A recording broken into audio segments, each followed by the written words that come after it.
आने का रास्ता भी अलग अलग होना चाहिए था। आता भी एक ही रास्ता से है और जाता भी उसी विधि से है, कोई दूसरा कोई तरीका इनका नहीं है।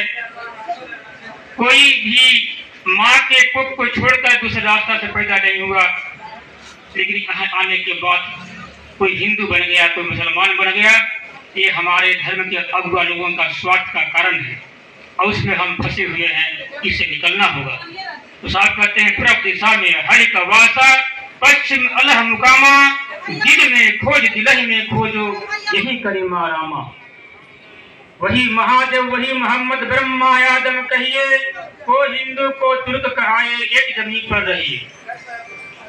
वही महादेव है, उसी का नाम ब्रह्मा है, उसी निरंजन का नाम विष्णु है, उसी का स्वरूप है, उसी का सब रूप है, जिसे भगवान कहते हैं, सच्चिदानंद ब्रह्म कहते हैं, ओंकार ब्रह्म कहते हैं। वेद में वर्णन किया गया उसका।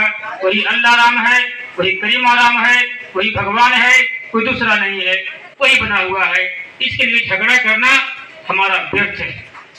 इसलिए साहब कहते हैं अल्लाह राम करीमा के सब हरि हजरत नाम धराया, गहना एक करते गहनाया में भाव न दूजा, कहन सुनन तो दुई कर थापी, एक नमा एक पूजा।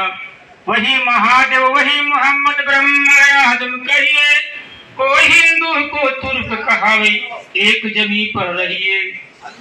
वेद किताब पढ़े गए कितबारे मुल्लारे पारे, बेगर बेगर नाम धराए, एक मटिया के भाड़े।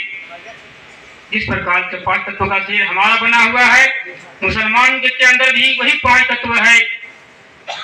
5 तत्व जिस प्रकृति और 3 गुण, एक इससे कोई अलग नहीं है।